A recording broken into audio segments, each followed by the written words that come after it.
جی بسم اللہ الرحمن الرحیم۔ سورہ بقرہ کا ہم مطالعہ کر رہے تھے، تو آج آیت نمبر 188 ہے۔ تو روزے سے متعلق احکامات چل رہے تھے۔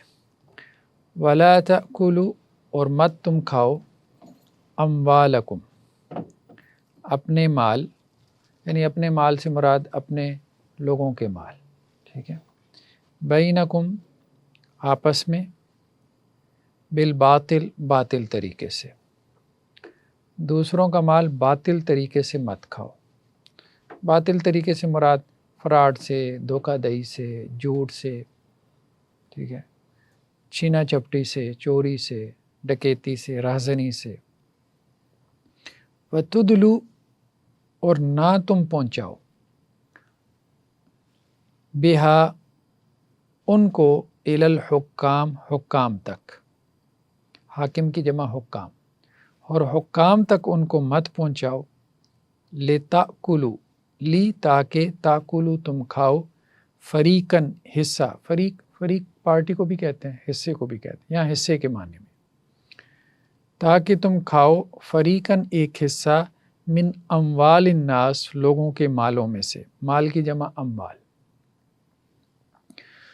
تو نہ تم پہنچاؤ ان کو حکام کی طرف یا حکام کے پاس، تاکہ تم کھاؤ لوگوں کے مالوں میں سے ایک حصہ، بالاسم، گناہ کے ساتھ۔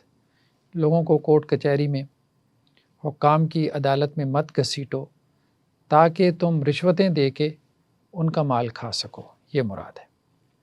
وَأَنْتُمْ، حالانکہ، واو حالیہ کا ترجمہ کیا جاتا ہے حالانکہ، حالانکہ انتم، تم، تعلمون، جانتے، تم جانتے ہو کہ وہ تمہارا مال نہیں، تم نے اس کے اوپر غلط دعویٰ دائر کیا ہے قاضی یا جج کے ہاں یا عدالت میں، اور تم اس کا مال ہڑپ کرنا چاہتے ہو، تو یہ تم جانتے بوجھتے جو ہے وہ ایسا کرتے ہو، تو یہ مت کرو، ٹھیک ہے، یہ ٹھیک نہیں ہے۔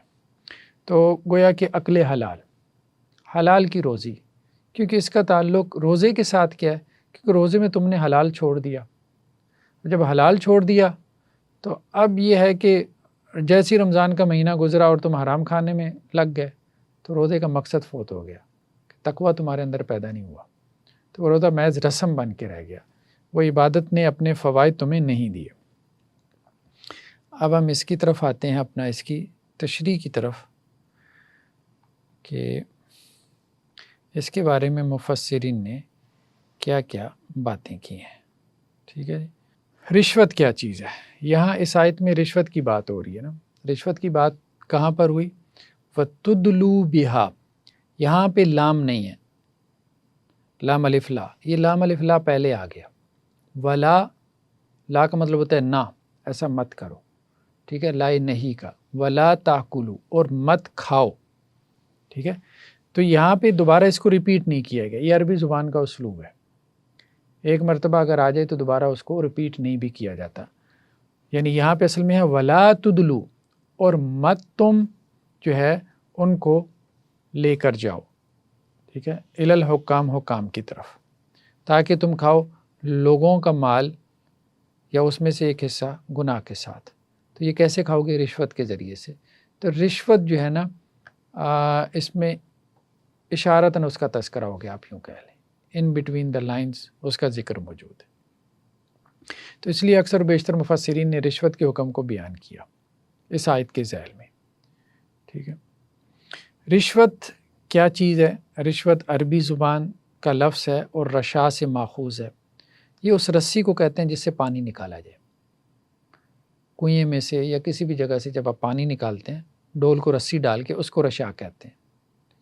تو رشوت دینے والا رشوت کے ذریعے سے اپنا کام نکالتا ہے، جیسے رسی سے آپ نے پانی نکالا تو رشوت سے بھی آپ اپنا کام نکالتے ہو، اس لیے اس کو رشوت کہتے ہیں۔ یہ تو اس لفظ کی لغوی تحقیق تھی۔ شریعت میں رشوت کا مطلب کیا ہے؟ کہ رشوت وہ چیز ہے جو کسی کے حق کو باطل کرنے یا کسی ناحق کو حق ثابت کرنے کے لیے دی جائے۔ کسی کا کوئی رائٹ بنتا تھا، آپ یہ چاہتے ہو یہ اس کو نہ ملے، یہ مجھے مل جائے، ٹھیک ہے، یا کسی ناحق کو حق ثابت کرنے کے لیے، ایک آپ کا رائٹ ہی نہیں بنتا، آپ اس کو اپنا رائٹ اسٹیبلش کرنے کے لیے، ثابت کرنے کے لیے آپ رشوت پیسے دیتے ہو۔ جیسے انہوں نے یہاں مثالیں دیں، رشوت کی مثال تقسیم ملک کے بعد پاکستان کے کئی باشندوں نے رشوت دے کے مکانات، کوٹھیاں، کارخانے، زمینیں اپنے نام الاٹ کروائیں۔ تقسیم ہند کے بعد یہاں پہ حکومت نے کیا کیا، جو مہاجر تھے نا ان کو چیزیں الاٹ کی۔ کن مہاجرین کو؟ جو وہاں انڈیا میں چھوڑ کے آ گئے تھے کہ بھائی وہ یہاں پہ آ کے ہم سے لے لیں۔ اب کچھ لوگوں نے جھوٹے دعوے کر کے رشوتیں دے کے، جب کہ وہ مہاجر بھی نہیں تھے، اور انہوں نے آ کے یہ کام کیا۔ حالانکہ حکومت پاکستان کا اعلان تو یہ تھا کہ غیر مسلموں کی ہر قسم کی جائیداد، منقولہ ہو یا غیر منقولہ، سب پناہ گزینوں کا حق ہے، یعنی جو پناہ گزین جو باہر سے آئے ہجرت کر کے، ان کا حق ہے۔ یہ یہاں سے بھی لوگ ہجرت کر کے گئے تھے، اپنی چیزیں چھوڑ گئے تھے، تو جو وہاں چھوڑ کے آئے تو انہوں نے یہاں پہ آ کے جو ہے وہ دعویٰ دائر کیا کہ جو یہاں سے چھوڑ کے وہاں چلے گئے ان کی چیزیں ہمیں دے دیں۔ تو یہ ٹھیک تھا ایک سسٹم چلانے کے لیے۔ اس قسم کے لوگوں نے رشوت دے کر پناہ گزینوں کا حق باطل کر دیا اور اپنے آپ کو غیر مستحق ہونے کے باوجود حقدار ثابت کر دیا، یعنی جو پناہ گزینوں کا حق تھا وہ اپنے نام کروا لیا۔ دوسری مثال، افسران بالا کو، بلکہ وہ آتا ہے وہ اہل حدیث عالم مولانا داؤد غزنوی، ان کے تذکرے میں پڑھ رہا تھا، وہ بھی ہجرت کر کے آئے تھے۔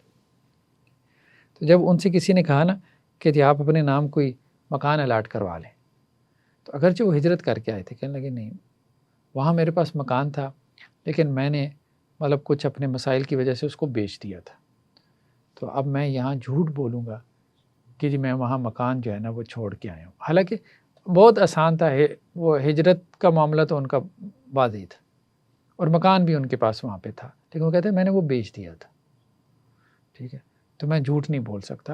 اور وہ یہاں پہ جو جمعیت اہل حدیث تھی اس کے فاؤنڈر تھے، بانی تھے، سیاسی اثر و رسوخ ان کا اچھا خاصا تھا، ایک پولیٹیکل شخصیت تھے، بلکہ مسلم لیگ کی سیٹ کے اوپر جو ہے وہ پاکستان کے قیام سے پہلے کانگریس کی سیٹ کے اوپر بھی اور مسلم لیگ کی سیٹ کے اوپر بھی وہ صوبائی اسمبلی کے نشست جیت چکے تھے، اتنی سیاسی شخصیت بھی تھی۔ یہ بھی نہیں تھا کہ جی وہ دعویٰ دائر کریں گے تو کوئی تحقیق میں لگ جائے گا۔ دوسری مثال، افسران بالا کو جب اپنے محکمہ میں بھرتی کرنے کا حکم ہوتا ہے تو اکثر اس موقع پہ رشوت کا بازار بلیک مارکیٹ کی طرح گرم ہو جاتا ہے۔ جن امیدواروں نے رشوت دی انہیں رکھ لیا، خواہ وہ لائق بھی نہ ہو، اور جو نہ دے سکیں یا نہ دینا چاہیں، خواہ وہ لائق کیوں نہ ہو، اسے نظر انداز کیا۔ یہ بھی بہت زیادہ ہے ہمارے ہاں، ٹھیک ہے، کہ رشوت دے کے آپ کو ملازمت ملتی ہے، تو بہت عام ہے۔ تیسری مثال، بعض افسران بالا کے اختیار میں ماتحتوں کی ترقی اور تنزل ہوتا ہے، جس میں سینئر ملازم کی ترقی کا حق ہوتا ہے مگر جونیئر رشوت دیتا ہے اور وہ آگے بڑھ جاتا ہے، ٹھیک ہے۔ نتیجہ یہ نکلتا ہے کہ کوئی بے معنی اور لغوی عذر کر کے جونیئر کو ترقی دے دی جاتی ہے اور سینئر مظلوم سرد آہ بھر کر رہ جاتا ہے۔ یہ ہر جگہ ہے، جوڈیشری میں، آرمی میں، ہر جگہ آپ کو ایسا ہی نظر آتا ہے، کوئی محکمہ اس سے خالی نہیں، جونیئر آگے بڑھ جاتا ہے، ٹھیک ہے۔ اور رشوت ضروری نہیں روپے پیسہ ہی ہو، بعض اوقات غیر مشروط قسم کی اطاعت کا اظہار کر کے بھی آپ اگلے کو رشوت پیش کرتے ہو، بھئی جو کہو گے سر آنکھوں پہ، آپ کی ہر بات مانیں گے، یعنی وہ اطاعت جو اللہ اور اس کے رسول کے لیے ہونی چاہیے۔ یہ چیز رشوت نہیں۔ ہاں اگر کوئی شخص کسی کا حق نہ اب وہ کہہ رہے ہیں کہ کیا چیز رشوت نہیں ہے، ٹھیک ہے، ایک عنوان انہوں نے دیا نا، اگر کوئی شخص کسی کا حق نہ چھیننا چاہے، نہ اپنے لیے نہ حق چیز لینا چاہے، بلکہ اپنے جائز حق کے لیے کسی ظالم افسر کو کچھ دے دے تاکہ اس ظالم افسر سے اگر خطرہ ہے کہ اگر اسے کچھ نہ دیا تو وہ میری حق تلفی کر دے گا، میرا حق مار لے گا، تو یہ رشوت نہیں ہے۔ دینے والے پہ جرم نہیں ہے، ہاں جو ظالم افسر لینے والا ہے وہ مجرم ہوگا اور لوگوں کی نظروں میں بھی ذلیل اور حرام خور سمجھا جائے گا۔ تو یہ ایک جواز کا رستہ جو ہے وہ بعض اہل علم نے بیان کیا، بعض نے نہیں بلکہ میجورٹی نے بیان کیا، احادیث کے اندر بھی اور اس طرح قرآن کی تفسیر میں بھی، مفسرین نے بھی، محدثین نے بھی، کہ اگر کوئی اپنا حق وصول کرنے کے لیے جو اس کا حق بنتا ہے، جو اسے نہیں دیا جا رہا اور اسے کہا جا رہا ہے تیرا حق اس وقت تک نہیں جب تک تو رشوت نہ دے، کوئی ظالم افسر ہے تو وہ اس کے ظلم سے بچنے کے لیے اگر رشوت دے دیتا ہے تو یہ مجبور ہے، یہ مظلوم ہے، اس کو گناہ نہیں ہے، گناہ اس کو ہے جو لینے والا ہے۔ میں ہم یہ بھی کہہ سکتے ہیں کہ جیسے میرے پر کوئی آفت آتی، کسی نے میرے پر غلط پرچہ کٹوا دیا اور میں جا کے تھانے دار کو پیسے دے دیتا ہوں، اسے کہتا ہوں کہ بھائی یہ غلط ہے، مجھے بھی پتہ ہے، تو آپ اسے ہٹا دو. ہاں ایسے ہی بالکل ایسے، ہاں بالکل مثال اس میں آ جاتی ہے. کسی نے غلط FIR کٹوا دی ہے، ٹھیک ہے، اب تھانے دار جو ہے وہ اس کو ختم نہیں کر رہا. ایون کہ یہ جو لیسکو والے ہیں، واپٹا والے، واپٹا تو نہیں لیسکو کہنا چاہیے، وہ اوور بلنگ کر دیتے ہیں. جب وہ اوور بلنگ کر دیتے ہیں اور آپ کو بھی پتہ ہے ان کو بھی پتہ ہے، وہ کہتے ہیں یہ اتنے پیسے دو ورنہ تو چکر کاٹتے رہو. ٹھیک ہے، تو اب اس نے جو اوور بلنگ کی ہے، اب اس میں سے کچھ پیسے آپ اس کو دیں اور اپنی جان چھڑوا لیں تو ٹھیک ہے. تو جو آپ کا ایک بنیادی حق بنتا ہے، آپ نے میٹر کا کنیکشن لگوانا ہے، آپ کا بنیادی حق ہے، لیکن وہ آپ کو لگا کے نہیں دے رہے، ایسے میں آپ کو رشوت دینی پڑ رہی ہے. تو ایک آپ کا بیسک رائٹ ہے جو ریاست نے اسٹیبلش کیا، جو دین نے کیا، جو سوسائٹی نے کیا، جو حکومت نے کیا. لیکن اس کے باوجود ہر طرف آپ کہہ لیں گورنمنٹ کا تو شاید کوئی محکمہ ایسا ہے کہ جو رشوت سے خالی ہو. سارے حرام خور بیٹھے ہیں اور اس کو حرام خوری سمجھتے بھی نہیں. مطلب اس کو وہ کہتے ہیں کہ جی یہ ہدیہ تحفہ، اور ڈیپیاں بھی لگائی ہیں عمرے کی، اور ہاتھ میں تسبیح پکڑی ہوئی، اور نعت خوانوں کے اشتہار لگائی ہوئی ہے. اور مطلب ہمارا تو خود واسطہ پڑتا رہتا ہے، لیکن ان کی ڈیپیاں دیکھتے ہیں تو عجیب ہی صورت ہے یار. رشوت لینے والے کے دونوں جہاں برباد. تو یہ ایک ایسا جرم اس وقت بن چکا ہے کہ جس کو لوگ جرم یا گناہ سمجھ ہی نہیں رہے، حالانکہ یہ مسلمان کا حق مارنا ہے، حق مارنا ہے. اور اللہ جو ہے وہ اپنے حق کو تو چلے معاف کر دے، لیکن مسلمان کا حق جب اس نے مارا ہے تو جس وقت تک وہ خود مسلمان کی طرف سے معاف نہیں ہوگا تو وہ کیسے اللہ کے عذاب سے بچے گا. رشوت لینے والے کی دنیا اور آخرت دونوں برباد ہوں گی. رشوت دینے والے اس معاملے میں اس شخص کو ظالم اور حرام خور سمجھ کر رشوت دیں گے، یہ سب کی نظروں میں ذلیل ہوگا، سب اس کو حقارت کی نظر سے دیکھیں گے. اور ویسے کرتے بھی، مطلب کون پسند کرتا ہے رشوت دیں؟ کوئی بھی پسند نہیں کرتا. لوگ مجبوری کے تحت دیتے ہیں، بعد میں ان کو برا بلا بھی کہتے ہیں. مطلب اب دیکھیں نا پاکستان میں کہتے ہیں 2 محکمے ایسے ہیں جن کو سب سے زیادہ گالیاں پڑتی ہیں، پولیس والے، دوسرے واپٹا والے. ٹھیک ہے، مطلب جہاں جہاں رشوت زیادہ ہے ان محکموں کی کوئی وہ عوام کے یہاں عزت بھی نہیں ہے. اور حرام مال میں چونکہ برکت نہیں ہوتی، اس لیے رشوت خور کی گھر میں برکت نہیں ہوگی.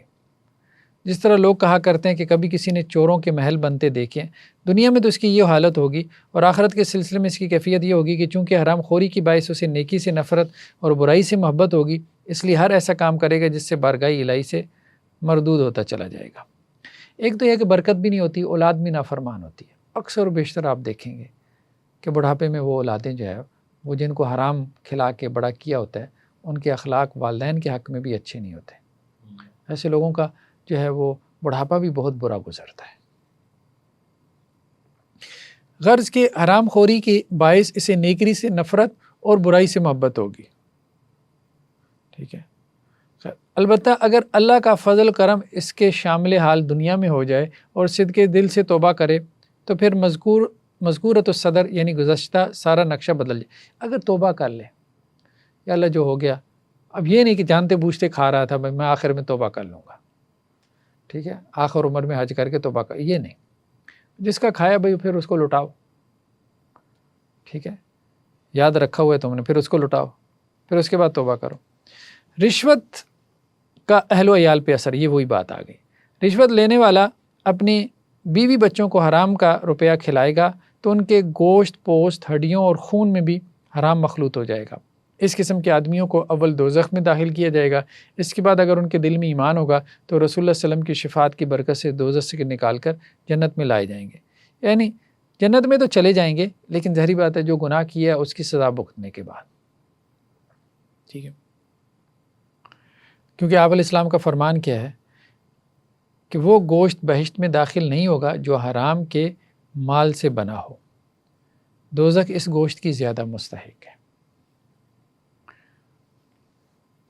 یہ تفسیر لاہوری، مولانا احمد علی لاہوری جو دیوبند کے بڑے عالم تھے، یہ ان کی تفسیر سے ہم نے کوٹیشن لی. نیکسٹ ہمارے پاس کوٹیشن ہے تفسیر القرآن الکریم، مولانا عبدالسلام بٹوی صاحب کی. تو یہ کہتے ہیں روزے کی حالت میں اللہ کے حکم سے آدمی 3 نہایت مرغوب اور حلال چیزیں ترک کر دیتا ہے. کھانا پینا اور اسی طرح بیوی کے ساتھ جو تعلق ہے اس کو وہ ترک کر دیتا ہے. ٹھیک ہے، جو مال بھی ناجائز طریقے سے حاصل کیا جائے، خواہ اس میں مالک کی رضامندی بھی شامل ہو، وہ باطل یعنی ناحق طریقے سے کھانا ہے۔ یہ بات بہت اہم ہے۔ ناجائز طریقے سے حاصل کیا گیا، رضامندی اہم نہیں ہے۔ وہ رضامندی کو دلیل بنا لیتے ہیں کہ جی دینے والا تو رضامند ہے، وہ تو رشوت جو ہے وہ دے رہا ہے، اپنی خوشی سے دے رہا ہے۔ باطل طریقے سے مراد یہ نہیں ہے کہ جی اس کی رضامندی کے بغیر آپ نے لے لیا۔ باطل طریقے سے مراد یہ ہے کہ طریقہ غلط ہو، شریعت کے موافق نہ ہو۔ سود کے بارے میں بھی لوگوں نے یہ بحث کی کہ اپنی رضامندی سے کر رہے ہیں، کون سا آپ اس کا استحصال کر رہے ہیں، ایکسپلائٹیشن نہیں ہے تو سود جائز ہے۔ یہی معاملہ ایڈلٹری زنا کے بارے میں بھی ہو گیا، جی ریپ نہیں ہونا چاہیے، باقی کنسنٹ کے ساتھ کر لو، ٹھیک ہے، اس میں کوئی مسئلہ نہیں ہے۔ تو وہ یہی بات کر رہے ہیں کہ دیکھو بات یہ ہے، دینے والا اگر رشوت دے رہا ہے نا، تمہیں سود کھلا رہا ہے، تو اس سے وہ جائز نہیں ہو جاتا، بھلے رضامندی سے کھلا رہا ہو، کیونکہ طریقہ جو ہے وہ ناجائز ہے۔ تو یہ بھی باطل طریقے میں آ جائے گا۔ اور باطل طریقے میں کیا کیا آ جاتا ہے؟ سود آ جاتا ہے، زنا کی اجرت ہے، نجومی کی فیس ہے، شراب کی فروخت ہے، لاٹری جوئے کے ذریعے جو کمائی ہے، گانے بجانے کی اجرت ہے، الغرض تمام ناجائز وسائل باطل کے ساتھ کمانے میں آ جاتے ہیں۔ نیکسٹ کیا ہے؟ حکام کی طرف لے جانے کے دو معنی ہیں، اور دونوں یہاں مراد ہیں، ٹھیک ہے۔ حکام کی طرف نہ لے جاؤ، اس سے کیا مراد؟ ایک یہ کہ آدمی کو معلوم ہے کہ فلاں زمین یا مال فلاں شخص کا ہے، مگر اس کے پاس ثبوت نہیں، اگر میں مقدمہ کر دوں تو عدالت سے اپنے حق میں فیصلہ کروانے میں کامیاب ہو جاؤں گا، چنانچہ وہ حاکم کے پاس مقدمہ لے جاتا ہے۔ اللہ تعالیٰ نے ایسا کرنے سے منع فرمایا اور کہا کہ وان تم تعلمون، تم جانتے ہوئے یہ کام کرتے ہو کہ وہ زمین پراپرٹی جائیداد تمہاری نہیں، لیکن تمہیں پتہ ہے اس کے پاس رجسٹری نہیں ہے، چلو یار پھنس گیا، یا اس نے کبھی رجسٹری کی کاپی تمہیں دے دی کرائے کے لیے یا کسی اور مقصد، لوگ یوں بھی کرتے ہیں نا، وہ کاپی کے اوپر پورا جو ہے وہ نقلی بنوا لیتے ہیں، پٹواری سے جو مرضی کام کروا لو، اس کا کون سا دین ایمان ہے، ٹھیک ہے۔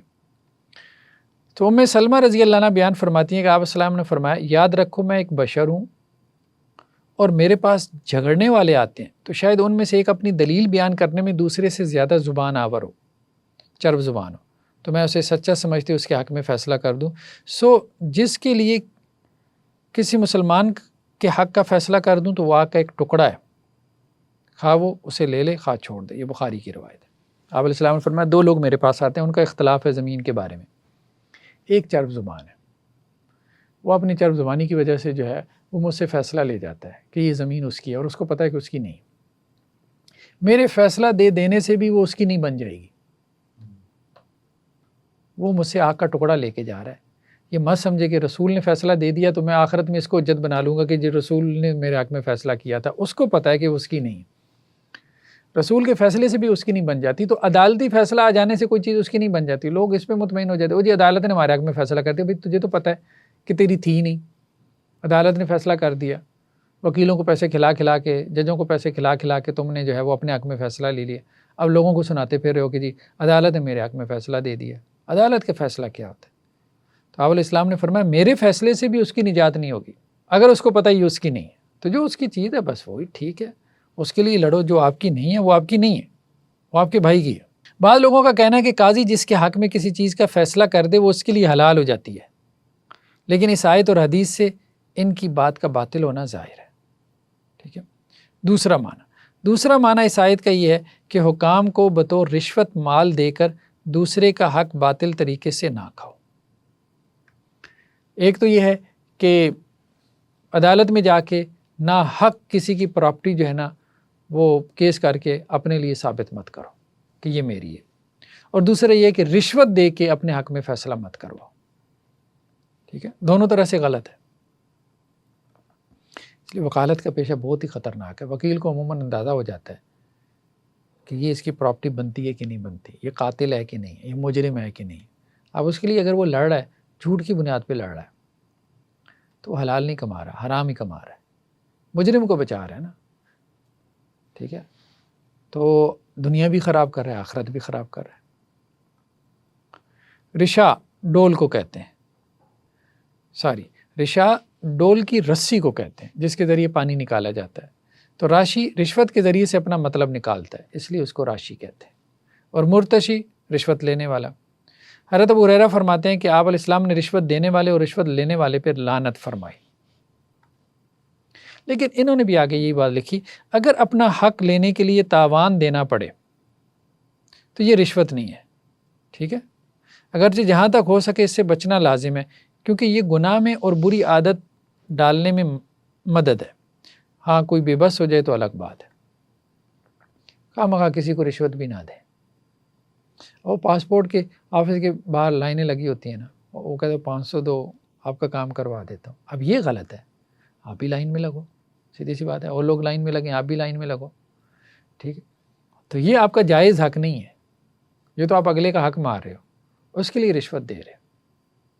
تو جہاں آپ کا جائز حق ہو تو وہاں انسان چلیں اپنا حق وصول کرنے کے لیے، کہ آپ کا وہ پاسپورٹ نہیں دے رہا، اس نے روک لیا ہے، ٹھیک ہے، اب آپ کو جلدی ہے، آپ کے مسائل ہیں، اس میں وہ پیسے چاہ رہا ہے، تو چلیں وہ ایک علیحدہ بات ہے۔ نیکسٹ کیا ہے، انہوں نے تذکرہ کیا ہے تفسیر فہم القرآن، ٹھیک ہے، جمیل الرحمان صاحب کی۔ تو اس میں انہوں نے حرام کمائی کے جو بعض ذرائع ہیں، طریقے ہیں، ان کے اوپر انہوں نے روشنی ڈالی، ٹھیک ہے۔ حضرت ابو امامہ سے روایت ہے، وہ بیان فرماتے ہیں کہ رسول اللہ صلی اللہ علیہ وسلم نے فرمایا، جو شخص قسم کھا کر کسی مسلمان کا حق مارتا ہے، اللہ تعالیٰ اس کے لیے دوزخ واجب کر دیتا ہے اور جنت اس پہ حرام کر دیتا ہے۔ کسی نے آپ علیہ السلام سے پوچھا، اگر یہ حق تلفی معمولی ہو، فرمایا پیلو کے درخت کی شاخ ہی کیوں نہ ہو۔ قسم کھا کے پیلو کی درخت کی شاخ، جیسے مسواک کہتے ہیں، اگر مسواک کتنی ہوئی، 5-10 روپے کی، 15-20 روپے کی، اگر اتنا بھی تم نے قسم اٹھا کے کسی کا حق مار لیا تو وہ جہنم اپنے لیے واجب کرنے والی بات ہے، ٹھیک ہے۔ تو یہ نہیں ہے کہ جی 5-10 روپے ہیں، اس سے کوئی فرق نہیں پڑتا، چھوٹا ہو بڑا ہو، جرم ہی ہے۔ حضرت عبداللہ بن عباس بیان فرماتے ہیں کہ آپ علیہ السلام نے فرمایا کہ بلا شبہ تم 2 ایسے کاموں کی ذمہ دار بنائے گئے ہو کہ تم سے پہلی قومیں اسی جرم کی پیدائش میں ہلاک ہوئیں۔ مطلب یہ ہے کہ ماپ تول میں کمی نہیں کرنی۔ پہلی قوم شعیب کے اوپر اس لیے عذاب آیا، ماپ تول میں کمی کرتی تھی، تو تم نے یہ کام نہیں کرنا، تو ماپ تول میں کمی کرنا یہ حرام طریقہ ہے۔ قسم اٹھا کے کسی کا حق مار لینا، ٹھیک ہے، تو یہ حرام طریقہ ہے۔ اس لیے آپ علیہ السلام نے ایسے تاجر کو پسند نہیں کیا جو قسمیں کھاتا ہو۔ بس آپ اگلے کو بتا دیں بھائی ٹھیک ہے، جو ہے ضروری نہیں ہے کہ آپ اس کو بتائیں کہ جی مجھے اتنے میں پڑا ہے، آپ اس کو کہیں بھائی تمہیں وارے میں آتا ہے تو ہم نے اتنے میں دینا ہے، بس ٹھیک ہے۔ اب قسم اٹھانے کی کیا ہے کہ جی وہ جی قسم ہے 500 میں پڑا ہے، اب آپ کو 500 میں نہیں پڑا، ٹھیک ہے، اس کو صرف بیچنے کے لیے اب آپ اس کو کہہ رہے ہو، تو وہ جھوٹی قسم آپ اٹھا رہے ہو نا مال بیچنے کے لیے۔ تو یہ وہ جھوٹی قسم کی بات کی کہ وہ نہ اٹھاؤ، اللہ کا نام اتنا ہلکا نہیں ہے، چند پیسے کمانے کے لیے اللہ کو درمیان میں واسطہ بناؤ۔ حضرت ابو ہریرہ سے روایت ہے کہ آپ علیہ السلام کا گزر جو ہے وہ ایک غلہ کے ڈھیر کے اوپر سے ہوا۔ آپ علیہ السلام نے اپنا ہاتھ جو ہے اس میں داخل کیا تو نمی محسوس کی۔ آپ نے اس اناج والے سے کہا کہ بھئی یہ کیا ہے؟ تو اس نے کہا جی بارش ہوئی ہے، رات بارش ہوئی ہے، اس کی وجہ سے غلہ اناج گیلا ہو گیا۔ تو آپ نے فرمایا کہ یہ جو گیلا ہے نا اس کو اوپر رکھو، جو سوکھا ہوا ہے اس کو نیچے رکھو۔ یہ نہ ہو کہ اوپر جو ہاتھ لگائے گا تو وہ کہے گا بھئی سوکھا ہے، تو وہ لے جائے گا، نیچے سے گیلا نکلے گا، اس کو پھر شکایت ہوگی، ٹھیک ہے۔ تو آپ نے نیچے ہاتھ ڈالا، نیچے ہاتھ ڈال کے دیکھا کہ وہ غلہ اور اناج کیا تھا، وہ گیلا تھا۔ تو بہترین پھل جو ہے نا، جیسے ریڈی والے نے وہ بہترین پھل سامنے رکھا ہوتا ہے، اور جو خراب ہوتا ہے وہ پیچھے رکھا ہوتا ہے، اور جب آپ اس کا پھل دے کے اس کو کہتے ہیں تو وہ پیچھے سے چن کے نا شاپر میں ڈالنا شروع کر دیتے ہیں۔ اچھا کچھ ایسے ہیں جو اس میں کیٹیگرائز کر لیتے ہیں، چلیں وہ بات ٹھیک ہے، اس نے بھی کمانا ہے، سارا پھل ایک جیسا نہیں ہے، وہ آم لے کر آیا، کیلا، اس نے کیٹیگریز بنا دی، جی یہ 150 کا ہے، یہ 200 کا ہے، یہ آم 200 کا ہے، یہ 300 کا ہے، چلو یہ کر لو، ٹھیک ہے۔ لیکن یہ ہے کہ اس کو دکھا کے کچھ اور، اس کے شاپر میں کچھ اور ڈال دو تو وہ پریشان ہوگا، گھر جائے گا تو وہ کہے گا کہ بھئی یہ تو نظر نہیں آ رہا تھا جو اس نے مجھے دے دیا، تو وہ اس کو خائن سمجھے گا نا۔ جب اس کو خائن سمجھے گا تو اس کا مطلب یہ کہ اس نے خیانت کی ہے، بھلے وہ ریڈی والا ہو۔ اب یہ نہیں کہ جی وہ غریب ہے مسکین ہے، نہیں، غریب ہے مسکین ہے تو بہرحال اس کے لیے بھی خیانت کرنا جائز نہیں۔ وہ اپنے مال کی کیٹیگریز بنا لے کہ یہ اچھے والا ہے، مطلب 3 کیٹیگریز بنا لے، یہ بہترین ہے، یہ درمیانہ ہے، یہ ادنا درجے کا ہے، اس اعتبار سے اس کا ریٹ لگا دیں، ٹھیک ہے، جس کو سستا لینا ہے سستا لے جائے۔ نیکسٹ کیا ہے؟ معالم العرفان، مولانا صوفی عبدالحمید سواتی صاحب، یہ گجرانوالہ سے تھے، دیوبند کے علماء میں سے۔ تو یہ کہتے ہیں کہ جی حضرت شیخ الہند کے حوالے سے انہوں نے یہاں پہ کچھ چیزیں بیان فرمائی ہیں۔ مولانا محمود الحسن دیوبندی جو دیوبند کے بڑے علماء میں سے تھے، کہ انہوں نے کہا مسلمانوں کے زوال کے جو اسباب ہیں نا، میں وسیع مطالعے کے بعد اس نتیجے پر پہنچا ہوں کہ مسلمانوں کے زوال کے 2 اسباب ہیں، قرآن سے دوری، فرقہ بندی، ٹھیک ہے۔ اس لیے شاہ اللہ دہلوی علیہ رحمہ اور ان کے خاندان حضرات شیخ الہند نے قرآن پاک کی تعلیم دینے میں زندگیاں کھپا دیں۔ مولانا عبید اللہ سندھی نے حضرت لاہوری کو قرآن پاک کی تعلیم سے آراستہ فرما کر کہا کہ احمد علی اپنی پوری زندگی قرآن کی تعلیم کے لیے وقف کر دو، اور پھر آپ نے اس نصیحت پہ پورا عمل کیا، ساری زندگی لوگوں کو قرآن پڑھاتے رہے، 40 برس میں آپ نے 5000 لوگوں کو یعنی علماء کو قرآن کی تعلیم دی۔ دوسری کتابیں نہیں پڑھاتے تھے، کبھی کبھار مشکات یا حجت اللہ البالغہ کا درس دیتے تھے، ٹھیک ہے۔ تو یہ مولانا عبید اللہ سندھی کی ہدایت کی وجہ سے مولانا احمد علی لاہوری یہ زیادہ قرآن کو فوکس کرتے تھے۔ شیخ الہند کون ہے؟ مولانا محمود الحسن دیوبندی، ٹھیک ہے۔ یہ آپ یوں کہہ لیں کہ دیوبند کے پہلے طالب علم بھی تھے، جس سے مدرسہ دیوبند کی بنیاد رکھی گئی۔ مولانا اشرف علی تھانوی نے بھی قرآن کریم کا ترجمہ و تفسیر لکھی، یہ بھی کمال درجے کا مفصل ترجمہ ہے۔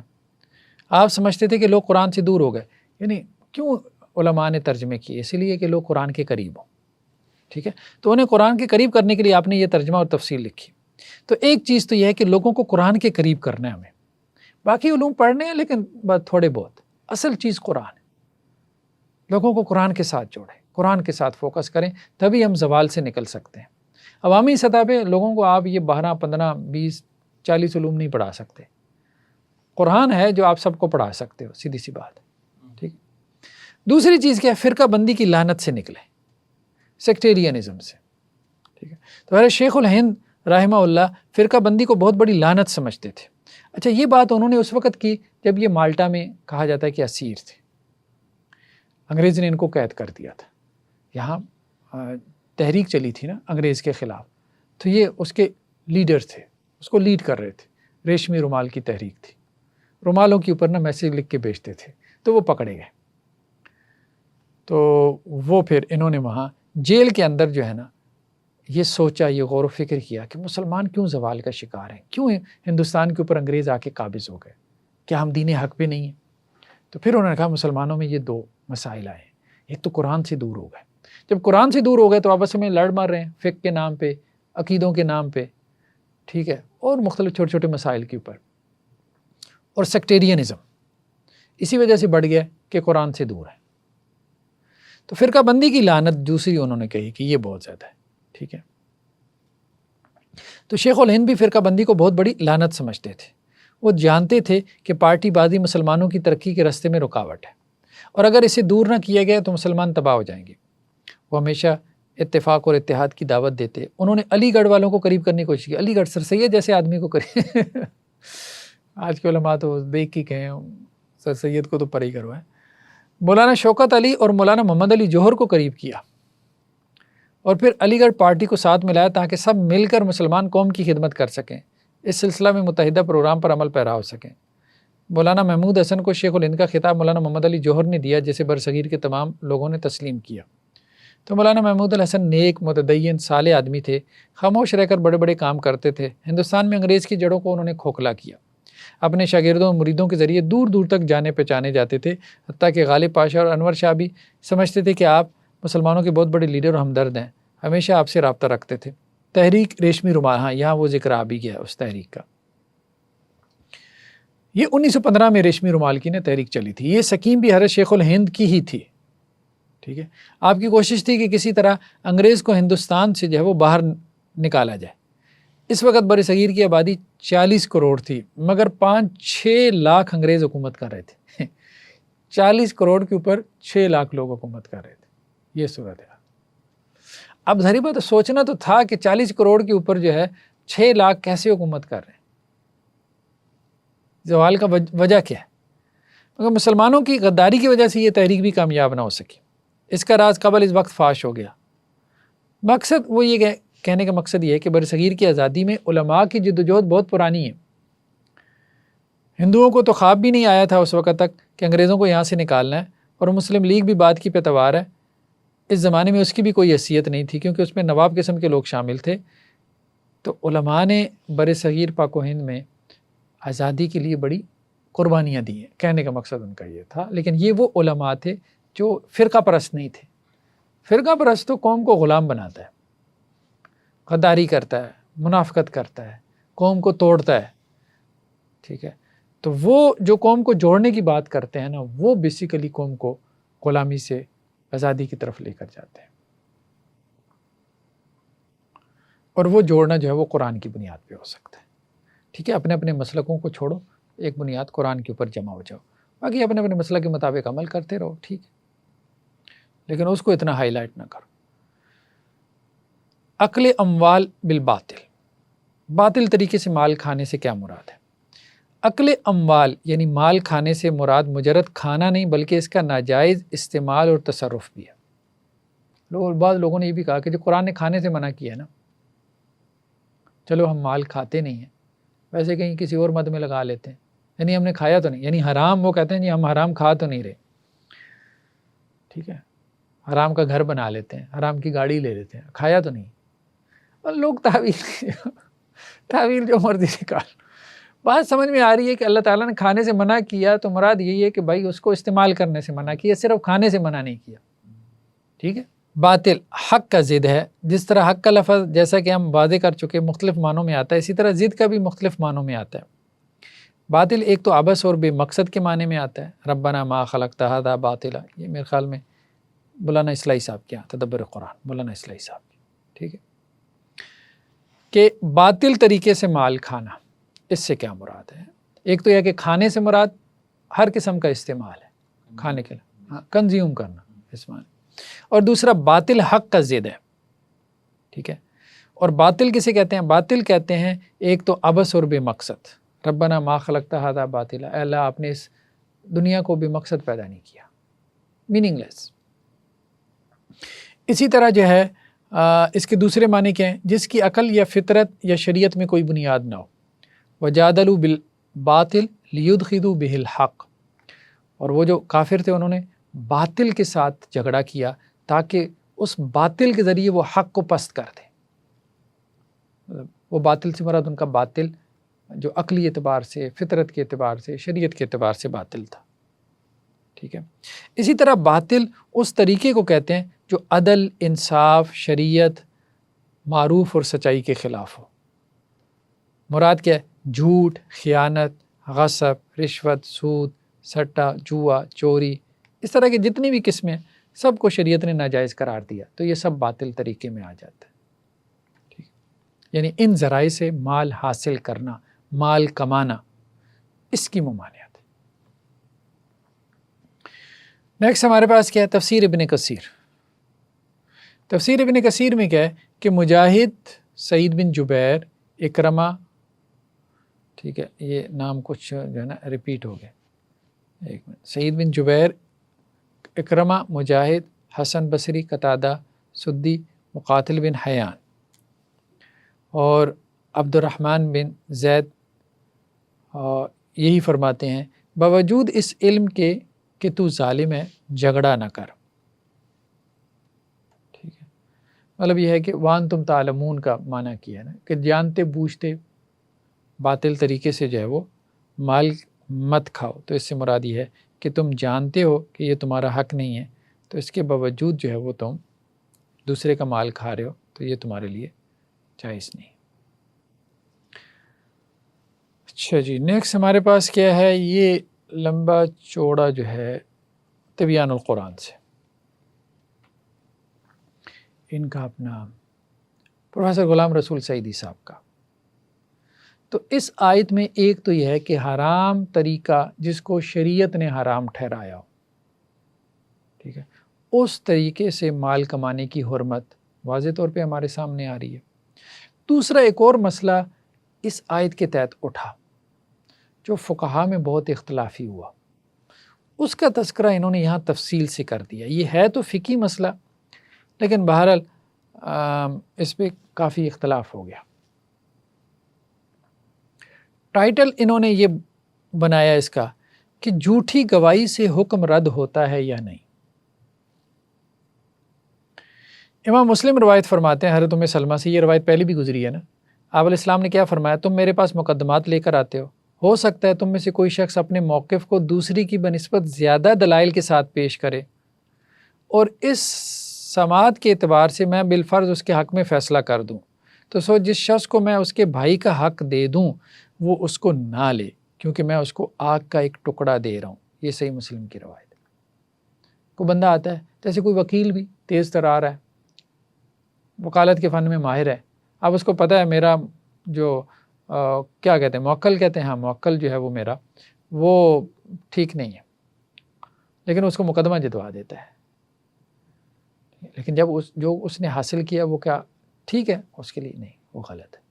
یہی بات اللہ کے رسول صلی اللہ علیہ وسلم کہہ رہے ہیں کہ تم میں سے کوئی شخص اپنے موقف کو دوسری کی بنسبت زیادہ دلائل کے ساتھ پیش کرے، زیادہ چرب زبانی سے پیش کرے، اور میں اس کے چرب زبانی کی وجہ سے اس کے حق میں فیصلہ کر دوں، تو وہ جو مجھ سے لے کے جا رہا ہے نا وہ نہ لے، وہ آگ کا ٹکڑا لے کے جا رہا ہے، میرے دینے سے اس کا حق نہیں بن جائے گا.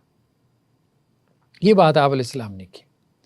اس پہ امام نووی نے یہ حاشیہ چڑھایا کہ صحابہ کرام، فقہا، تابعین، امام شافعی، امام احمد بن حنبل اور جمہور فقہا کا اس میں نقطہ نظر کیا ہے کہ حاکم کا حکم باطن میں کسی چیز کو حلال کرتا ہے نہ حرام کرتا ہے. لہٰذا جب دو جھوٹے گواہ کسی کے حق میں مال کی گواہی دیں اور حاکم اس گواہی کی بنا پر مدعی کے حق میں مال کا فیصلہ کر دے تو مدعی کے لیے اس مال کو لینا جائز نہیں. اور اگر دو جھوٹے گواہ کسی شخص کے خلاف یہ گواہی دیں کہ اس شخص نے فلاں شخص کو قتل کیا، تو اگر مقتول کے ولی کو یہ علم ہو کہ یہ گواہ جھوٹے ہیں تو اس کے لیے ملزم کو قتل کرنا جائز نہیں. اور اگر دو شخص کسی کے خلاف یہ جھوٹی گواہی دیں کہ اس نے اپنی بیوی کو طلاق دے دی اور قاضی نے اس گواہی کی بنا پر تفریق کر دی، تو جس شخص کو علم ہو کہ یہ گواہی جھوٹی ہے اس کے لیے اس عورت سے نکاح جائز نہیں. امام ابو حنیفہ یہ کہتے ہیں کہ قاضی کے حکم سے عورت تو حلال ہو جاتی ہے، مال حلال نہیں ہوتا، لہذا ان کے نزدیک اس صورت میں نکاح جائز ہے. امام ابو حنیفہ کا یہ قول اس صحیح حدیث اور اجماع متقدمین کے خلاف ہے. اصل میں اختلاف کیا ہے؟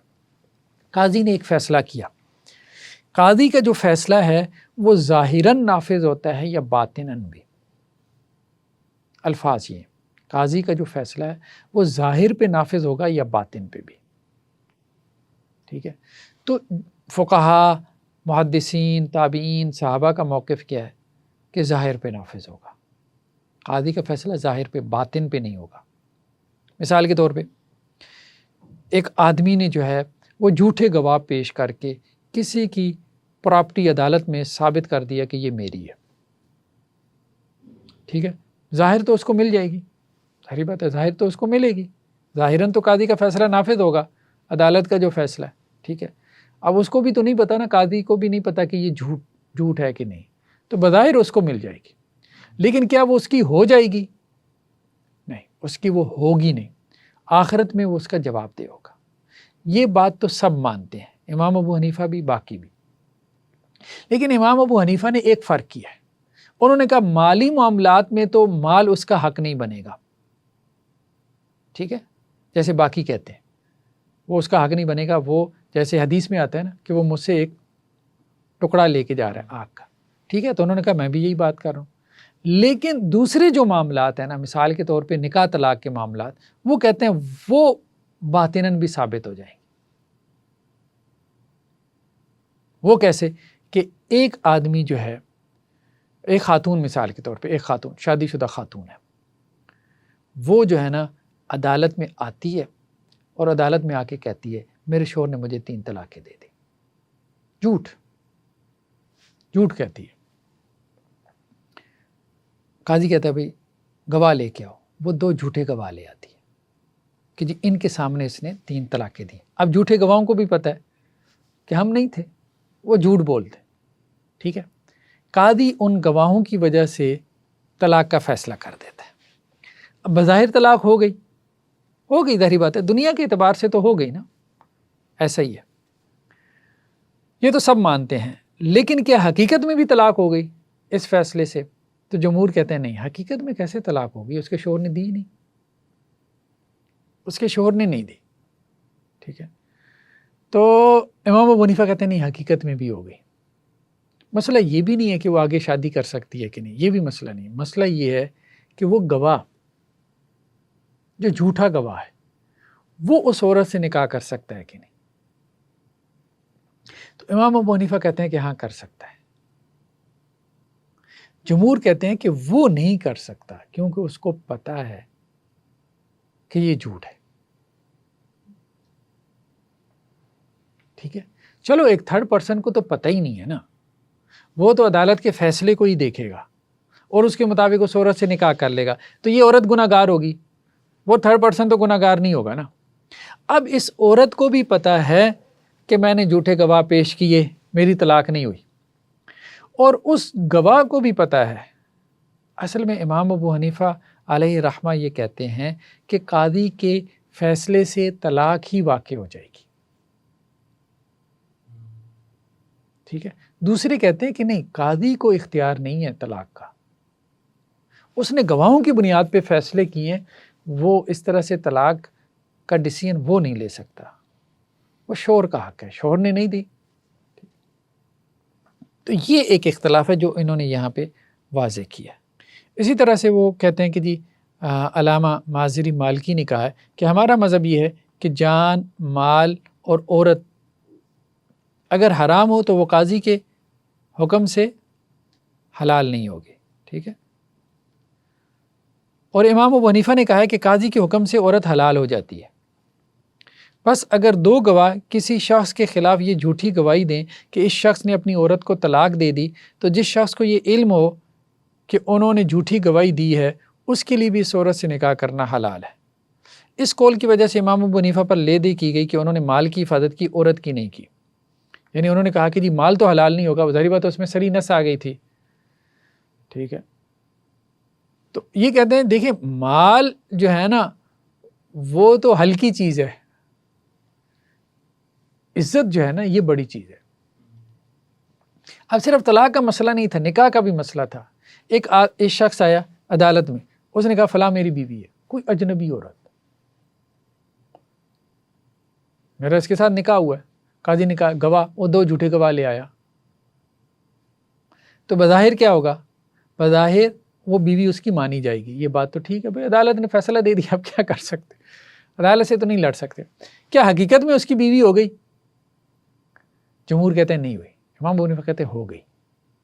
یہ اصل میں اختلافی مسئلہ ہے کہ قاضی کا فیصلہ ظاہراً و باطناً بھی نافذ ہوگا یا صرف ظاہراً ہوگا۔ تو جمہور یہ کہتے ہیں، امام مالک، امام شافعی، امام احمد، محدثین، ان کا کہنا یہ ہے کہ یہ صرف ظاہراً نافذ ہوگا، باطناً نہیں۔ بلکہ امام ابو حنیفہ علیہ رحمہ کے جو شاگرد ہیں صاحبین، وہ بھی اس کو نہیں مانتے۔ اس کی وجہ یہی ہے، کوئی بھی کسی خاتون کے بارے میں اٹھ کے دو گواہ پیش کر کے اس کو اپنی بیوی بنا لے، وہ بڑا آسان کام ہے، ٹھیک ہے۔ اس طرح تو لوگوں کی جو ہے وہ خاندانوں کی عزتیں جو ہے وہ داؤ کے اوپر لگ جائیں گی، کسی کی عزت ہی محفوظ نہیں ہے، بس دو جھوٹے گواہی پیش کرنا ہے، وہ کون سے مشکل کام ہے فی زمانہ۔ اس میں اختلاف ہے، کچھ کہتے ہیں یہ امام ابو حنیفہ کا ہے، کچھ کہتے ہیں صاحبین کا ہے، لیکن یہ بڑا خطرناک ہے، مطلب اس پہ ان کو بھی ریوائز کرنا چاہیے۔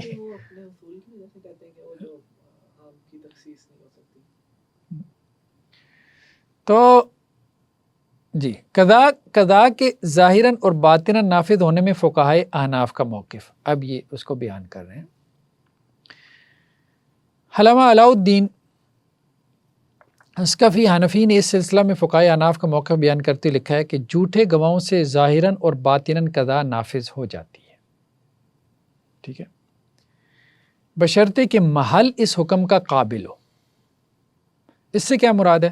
یعنی محارم میں کسی پر دعویٰ نہ ہو۔ چلیں یہ ایک اچھا کیا، یعنی کہنے کا مقصد یہ ہے کہ وہ اپنی بہن کے بارے میں یا ماں کے بارے میں یہ دعویٰ نہ کرے کہ اس سے میرا نکاح ہوا ہے، اس پہ کوئی جھوٹے گواہ نہ لائے، اگر اس پہ لے آئے گا کہ یہ میری منقوہ ہے تو وہ تو نہیں ہوگا، کیونکہ محل اس قابل ہی نہیں ہے نا، تو وہاں تو اس کا دعویٰ مانا ہی نہیں جا سکتا نا، ٹھیک ہے۔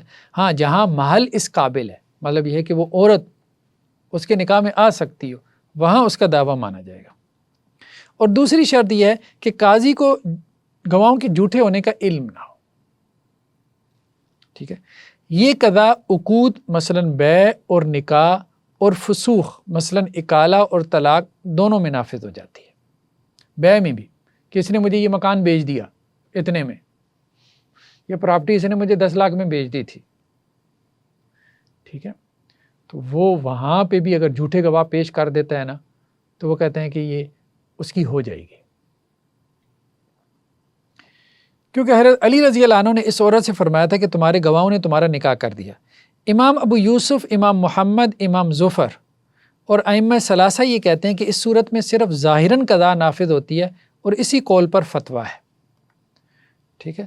یعنی بعض کہتے ہیں کہ مفتہ بھی قول جو ہے وہ یہی ہے، کہ صاحبین بھی عام طور پہ امام حنیفہ کے شاگرد بھی اس طرف نہیں گئے، وہ کہتے ہیں بھائی ظاہراً تو ٹھیک ہے، وہ تو قاضی کا فیصلہ نافذ ہوگا، باطناً ہم نہیں کہہ سکتے۔ لوگ اس طرح سے تو پھر جری ہو جائیں گے، وہ یار یہ تو ہمارے لیے حلال ہی ہو گیا۔ باطناً کا مطلب یہ ہے کہ آخرت میں بھی جواب دہ نہیں ہے، آخرت میں بھی وہ جواب دہ نہیں ہے، یعنی وہ چیز اس کے لیے حلال ہی ہو گئی ہے۔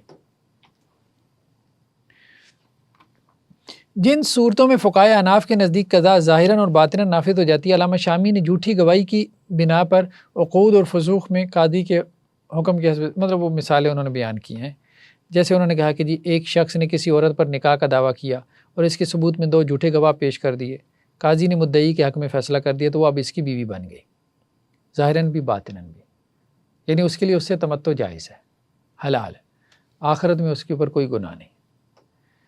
ایک عورت نے کسی شخص سے نکاح کا دعویٰ کیا اور اس کے ثبوت میں 2 جھوٹے گواہ پیش کر دیے اور قاضی نے مدعی کے حق میں فیصلہ کر دیا، تو ان دونوں صورتوں میں مرد کے لیے عورت سے وطی کرنا اور عورت کا اس کو وطی کا موقع دینا جائز ہے، مطلب مباشرت۔ ایک عورت نے یہ دعویٰ کیا کہ اس کے شوہر نے اس کو 3 طلاق دے دی، شوہر منکر ہے، عورت نے جو 2 جھوٹے گواہ پیش کر دیے، قاضی نے جھوٹی گواہی کے پیش نظر ان کے درمیان تفریق سیپریشن کا فیصلہ کر دیا، اور عدت گزر جانے کے بعد عورت نے کسی اور شخص سے نکاح کر لیا، تو اس دوسرے شخص کو اس عورت سے وطی کرنا جائز ہے، خواہ اس کو گواہوں کے جھوٹے ہونے کا علم ہو، اور اگر گواہوں میں سے کوئی ایک اس سے نکاح کر سکتا ہے اور وطی بھی کر سکتا ہے، یہ بھی ٹھیک ہے، اور پہلا شوہر اب وطی نہیں کر سکتا، نہ عورت اس کو وطی کا موقع فراہم کر سکتی ہے، ٹھیک ہے۔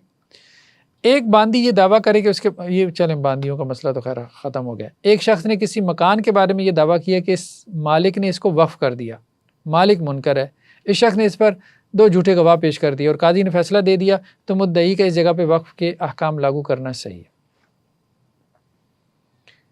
مطلب کسی کی زمین ہے، جائیداد ہے، آپ کہیں اس نے تو یہاں مسجد کے لیے دے دی تھی،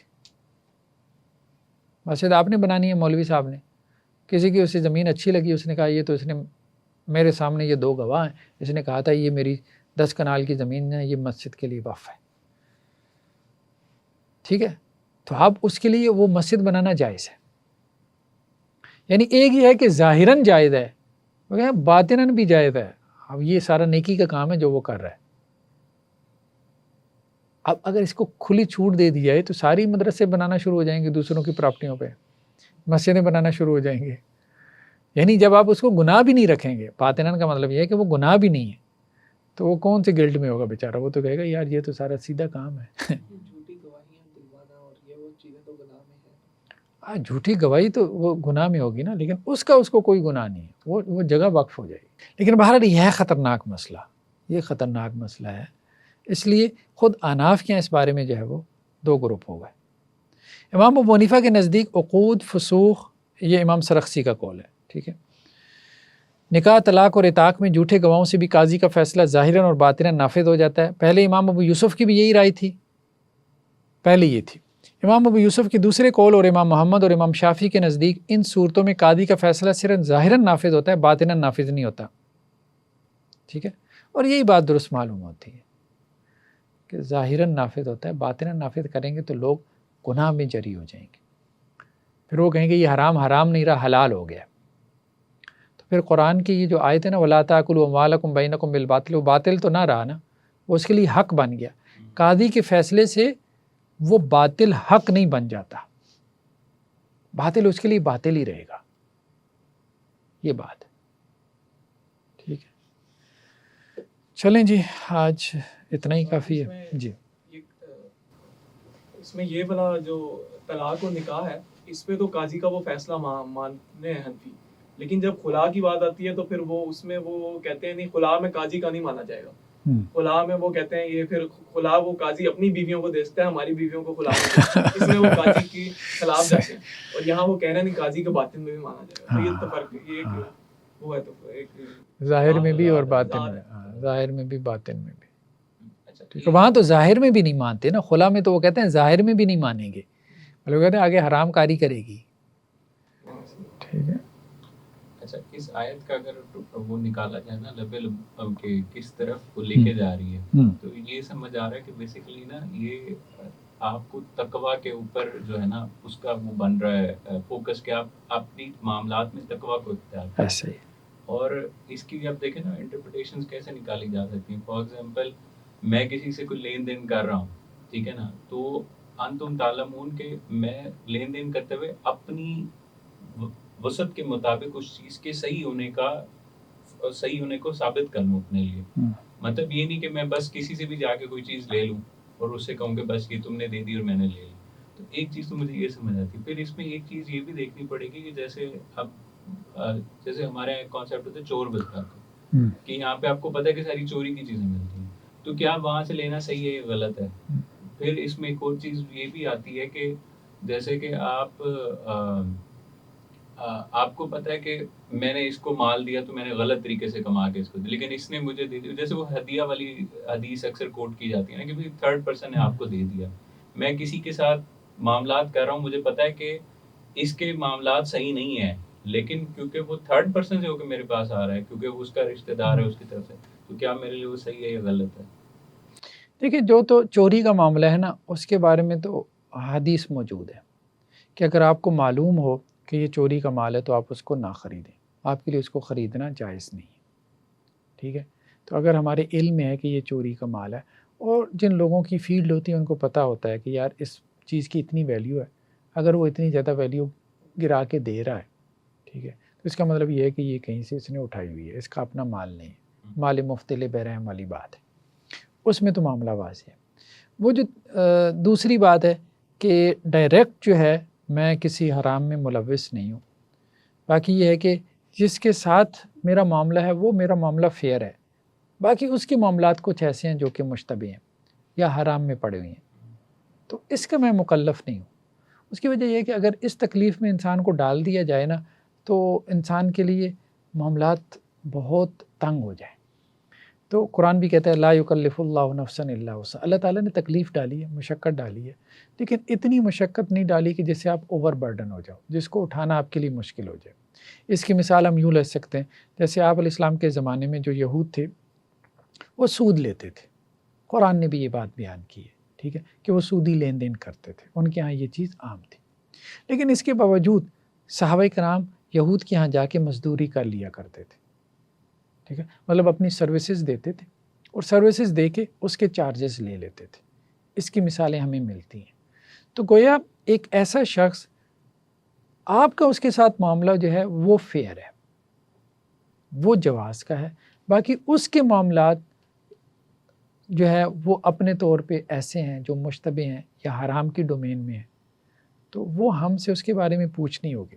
کیونکہ اگر اس طرح کی ہم بات کریں گے نا تو پھر شاید کسی بھی نان مسلم کو سروس دینا جائز نہیں ہوگا. یہ تو پھر بینکنگ نوکری کا بھی جواز بنتا ہے نا پھر اس سے. نہیں، وہ اس کی وجہ یہ ہے بینکنگ نوکری میں کہ وہاں خود نص آ گئی ہے نا کہ وہاں آپ یہ سروس بھی نہیں دے سکتے.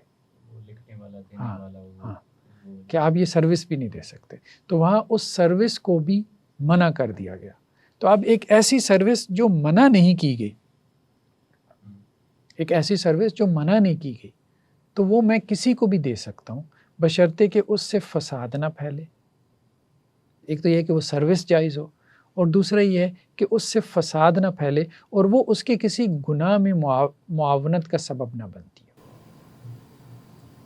اس میں یہ بھی آتا ہے نا کہ جو فلاحی ادارے پیسہ اکٹھا کرتے ہیں تو جو دینے والے کا سورس ہے وہ تو آپ آئیڈینٹیفائی کبھی بھی نہیں کر سکتے. لوگ یہ کہتے ہیں کہ نہیں آپ کو آئیڈینٹیفائی کرنا چاہیے, حالانکہ وہ ٹیکنیکلی تو پاسبل ہی نہیں ہے نا. آپ نے ایک میس پبلک کمپین چلائی ہے, ایسا ہی ہے. وہ بھی اس میں آتا ہے. تو اصل بات یہ ہے کہ تکلیف اور مشقت ہے, لیکن اتنی ہی جو انسان اٹھا سکے. ضرورت سے زیادہ ڈالیں گے نا تو وہ پھر بہت مشکل ہو جائے گا انسان کے لیے. یعنی جس سوسائٹی میں ہم رہ رہے ہیں نا, تو وہاں شاید ہی کوئی ایسا آدمی بھی ملے یا ایسا امپلائر بھی آپ کو ملے, یا چلو 2-4 کو مل جائیں گے, لیکن کیا سب کو مل جائیں گے کہ جن کا کوئی معاملہ جو ہے وہ حرام کا نہیں ہے یا مشتبہ نہیں. اس لیے اب یہ جو سٹاک ایکسچینج کا معاملہ ہے اس میں بھی علماء عام طور پہ یہی کہتے ہیں کہ یہ دیکھ لو کہ ایسی کمپنی ہو جس کا میجر جو ہے نا, میجر جو اس کی انویسٹمنٹ ہے یا پرنسپل اماؤنٹ ہے وہ حلال کیا, وہ بینکوں سے قرضے میں نہیں ہے. لیکن یہ ہے کہ اب جیسے قربانی کا مسئلہ آتا, لوگ کہتے ہیں اچھا قربانی کے 7 لوگ ہیں, 7 جی ہیں, مطلب اب ان 7 کا آپ عقیدہ پھرولنا شروع کرتے ہیں, 7 کے اعمال اور افعال مطلب شریعت کے اوپر مشکل میں ڈال دیں گے. ٹھیک ہے. اسی طرح جو ہے نا معاملات, جو مشترک معاملات ہوتے ہیں اس میں انسان مشکل میں پڑ سکتا ہے. تو ایک حد تک ہے براہ راست جس کے ساتھ آپ کا معاملہ ہے اس معاملے میں جو ہے وہ آپ اپنا فیئر رہیں. بینکوں کا بھی یہی معاملہ ہے کہ اکاؤنٹ کھلوانے کا جیسے معاملہ ہے. ٹھیک ہے. اب ہماری طرف سے وہ اکاؤنٹ کرنٹ اکاؤنٹ ہے, لیکن یہ ہے کہ خود بینک پورا سودی نظام ہے. ٹھیک ہے. ہم ایک معاملہ تو ان کے ساتھ کر رہے ہیں نا, کرنٹ اکاؤنٹ کا معاملہ. تو اگر ہم اس کے اوپر پابندی لگائیں گے نا کہ وہ ایک ادارہ ایسا ہے جو غیر شرعی یا حرام کام کرتا ہے, تو اس کے ساتھ ہر قسم کا معاملہ ناجائز, تو پھر شاید کوئی بھی ادارہ نہیں بچے گا جس کے ساتھ معاملے کا جواز باقی رہ جائے. ٹھیک ہے. کیونکہ ساری تقریباً سود کے اوپر چل رہے ہیں یا رشوت کے اوپر چل رہے ہیں. جی یہ جو آپ نے ساری باتیں بتائی ہیں اس میں حرام خوری کی, حق تلفی کس میں بتائی ہیں. اب یہ اگر تو آپ نے بتا دی, لیکن اگر آپ کسی بھی مسجد کے بیان میں آپ جائیں, کسی بھی فرقے کی ہو, کسی بھی مکتبہ فکر کی ہو, تو آپ رمضان میں لوگ ہاتھ آئے ہوتے ہیں کہ آپ ان کو یہ باتیں بتا سکتے ہیں. لیکن مجال ہے کہ کوئی مطلب آپ کو یہ حق تلفی والی باتیں بتائیں, وہ آپ کو باقی فضائل ضرور بتائیں گے, نماز کے, روزے کے, باقی مسائل ضرور بتائیں گے, لیکن یہ جو لین دین کا معاملہ ہے حق, اس کا تو وہ بتاتے ہی نہیں. پورے 30 روزے گزر جاتے ہیں, یہ کوئی نہیں بتاتا. سب اس میں شامل ہیں. یہی وجہ ہے نا, بہت سارے لوگوں کو دیکھتے ہیں کہ نماز قرآن اچھا ہے لیکن معاملات بہت خراب ہیں, معاملات بہت خراب. ایسے ہی. اور نیکی کا مطلب یہ ہے کہ آپ کے معاملات ٹھیک ہوں. اور معاملات میں میں یہ سمجھتا اس وقت سود سے بھی زیادہ بڑھ کے نا یہ رشوت بہت عام ہو گئی ہے, بہت ہی عام ہو گئی. تو بس اللہ تعالیٰ ہی بچائے. کوئی محکمہ ایسا نہیں ہے کہ جہاں یہ رشوت نہ ہو. چلیں جی. سبحانک اللہم و بحمدک نشہد ان لا الہ الا انت